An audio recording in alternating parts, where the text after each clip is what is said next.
Iran Israel war ದಿನದಿಂದ ದಿನಕ್ಕೆ ಜೋರಾಗ್ತಾ ಇದೆ. ಇದರ ನಡುವೆ ಅಮೆರಿಕದ ಅಧ್ಯಕ್ಷ ಡೊನಾಲ್ಡ್ ಟ್ರಂಪ್ ಅವರ ಹೇಳಿಕೆ ಕುತೂಹಲ ಕೆರಳಿಸ್ತಾ ಇದೆ.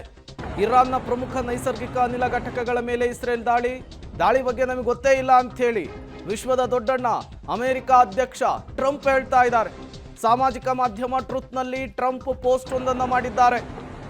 ಇದು ಕೇವಲ ಇಸ್ರೇಲ್ ಪಡೆಯ ಕಾರ್ಯಾಚರಣೆ, ಇದಕ್ಕೂ ನಮಗೂ ಸಂಬಂಧ ಇಲ್ಲ ಅನ್ನುವಂತಹ ಅರ್ಥದಲ್ಲಿ ಮಾತನಾಡ್ತಾ ಇದ್ದಾರೆ. ಇಸ್ರೇಲ್ ನಡೆಸಿದ ದಾಳಿಯ ಬಗ್ಗೆ ಅಮೆರಿಕಾಗೆ ಏನೂ ತಿಳಿದಿರಲಿಲ್ಲ ಅಂತ ಹೇಳಿ ಡೊನಾಲ್ಡ್ ಟ್ರಂಪ್ ಹೇಳ್ತಾ ಇರುವಂತಹದ್ದು. ದಕ್ಷಿಣ ಪಾರ್ಸ್ ಮೇಲೆ ಇನ್ನು ಮುಂದೆ ಯಾವ ದಾಳಿಯೂ ಕೂಡ ನಡೆಯಲ್ಲ ಅಂತ ಹೇಳಿದ್ದಾರೆ. ಈ ದಾಳಿಯಲ್ಲಿ ಕತಾರ್ ದೇಶ ಯಾವುದೇ ರೀತಿಯಲ್ಲೂ ಕೂಡ ಭಾಗಿಯಾಗಿಲ್ಲ. ಕೊಲ್ಲಿ ರಾಷ್ಟ್ರಗಳ 5 ತೈಲ ಘಟಕಗಳ ಮೇಲೆ ಇರಾನ್ ದಾಳಿಯ ಎಚ್ಚರಿಕೆಯ ಬೆನ್ನಲ್ಲೇ ಡೊನಾಲ್ಡ್ ಟ್ರಂಪ್ ಅವರು ಮಾತನಾಡಿರುವಂತಹದ್ದು. ದಾಳಿ ಮಾಡೋದಾಗಿ ಎಚ್ಚರಿಕೆಯನ್ನು ಇರಾನ್ ಕೊಟ್ಟಿದೆ. ಈ ಬೆನ್ನಲ್ಲೇ ಪೋಸ್ಟ್ ಅನ್ನು ಮಾಡಿದ್ದಾರೆ ಟ್ರಂಪ್.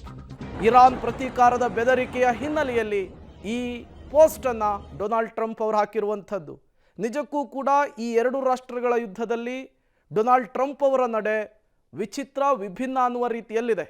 ಒಂದು ಕಡೆ ಇರಾನನ್ನು ಮುಗಿಸ್ತೀವಿ ಅಂತ ಹೇಳ್ತಾರೆ, ಮತ್ತೊಂದು ಕಡೆ ಇರಾನ್ಗೆ ಟೈಮನ್ನು ಕೊಡ್ತಾರೆ, ಮಗದೊಂದು ಕಡೆ ಇರಾನ್ ಬಲಿಷ್ಠ, ಈ ರೀತಿ ದಾಳಿ ಮಾಡುತ್ತೆ ಅಂತ ಅಂದ್ಕೊಂಡಿರಲಿಲ್ಲ ಅಂತ ಹೇಳ್ತಾರೆ.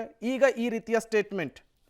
ಡೀಟೇಲ್ಸ್ ಕೊಡೋದಕ್ಕೆ ಶಬೀರ್ ನೇರ ಸಂಪರ್ಕದಲ್ಲಿ ಜಾಯ್ನ್ ಆಗಿದ್ದಾರೆ. ಶಬೀರ್, ನಿಜಕ್ಕೂ ಕೂಡ ಡೊನಾಲ್ಡ್ ಟ್ರಂಪ್ ಅವರ ನಡೆ ಆಶ್ಚರ್ಯ ಕಾರಣವಾಗ್ತಾ ಇದೆ.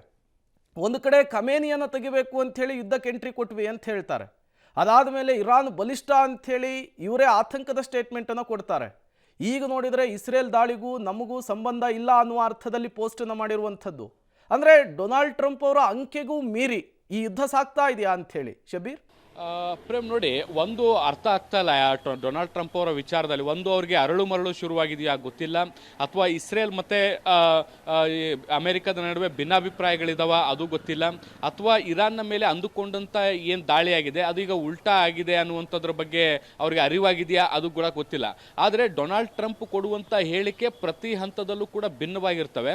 ಮತ್ತು ಈ ಸಂದರ್ಭದಲ್ಲಿ ಮಾತ್ರ ಅಲ್ಲ, ಕೇವಲ ಅದು ಇರಾನ್ ಸಂಘರ್ಷದ ಸಂದರ್ಭದಲ್ಲಿ ಮಾತ್ರ ಅಲ್ಲ, ಈ ಹಿಂದೆಯೂ ಕೂಡ ಟ್ಯಾರಿಫ್ ವಿಚಾರದಲ್ಲೂ ಕೂಡ ಅವರ ಸಾಕಷ್ಟು ಹೇಳಿಕೆಗಳು ಪ್ರತಿ ಗಂಟೆಗೂ ಕೂಡ ಬದಲಾಗುವಂಥದ್ದನ್ನು ಗಮನಿಸಿದ್ವಿ. ಸೊ ಈಗ ಕಳೆದ 20 ದಿನಗಳಿಂದಲೂ ಕೂಡ ನಾವು ಟ್ರಂಪ್ ಅವರ ನಡೆಗಳನ್ನು ಗಮನಿಸ್ತಾ ಬಂದರೆ ಅವರು ಒಂದು ಹೇಳಿಕೆಯಿಂದ ಮತ್ತೊಂದು ಹೇಳಿಕೆಗೆ ಭಿನ್ನವಾದಂಥ ಹೇಳಿಕೆಗಳನ್ನು ಕೊಡುವಂಥ ಕೆಲಸವನ್ನು ಕೂಡ ಮಾಡ್ತಾರೆ. ಈ ಹಿಂದೆ ಇರಾನ್ನ ಮೇಲೆ ದಾಳಿಯನ್ನು ನಡೆಸೋ ವಿಚಾರಕ್ಕೆ ಸಂಬಂಧಪಟ್ಟಂತೆ ಇಸ್ರೇಲ್ ಮತ್ತು ಅಮೆರಿಕದ ನಡುವೆ ದೊಡ್ಡ ಮಟ್ಟದ ಭಿನ್ನಾಭಿಪ್ರಾಯಗಳು ಏರ್ಪಟ್ಟಿತ್ತು. ಸೊ ಅದಾದ ಬಳಿಕ ಕೆಲವೊಂದಿಷ್ಟು ದಾಳಿಗಳನ್ನು ನಿರ್ದಿಷ್ಟಗೊಳಿಸುವಂಥ ಕೆಲಸವನ್ನು ಕೂಡ ಅಮೆರಿಕ ಮಾಡಿತ್ತು. ಅದಾದ ಬಳಿಕ ಇರಾನನ್ನು ಹೊಗಳುವಂಥ ಕೆಲಸವನ್ನು ಕೂಡ ಮಾಡಿತ್ತು. ಮತ್ತೆ ನಡುವೆ ಯುದ್ಧವನ್ನು ನಿಲ್ಲಿಸ್ಬಿಡ್ತೀವಿ ಒಂದು ಹಂತದಲ್ಲಿ ಅನ್ನುವ ರೀತಿಯಾದ ಹೇಳಿಕೆಗಳನ್ನು ಕೊಡ್ತಾ ಇದ್ರು. ಮರುದಿನ ಮತ್ತೆ ನಾವು ನಿರಂತರವಾದಂಥ ದಾಳಿಯನ್ನು ಮಾಡ್ತೀವಿ, ಇನ್ನೂ ಕೂಡ ನಮ್ಮ ದಾಳಿ ಮುಗಿದಿಲ್ಲ ಅನ್ನುವಂಥ ಹೇಳಿಕೆಗಳನ್ನು ಕೊಡ್ತಾ ಇದ್ರು.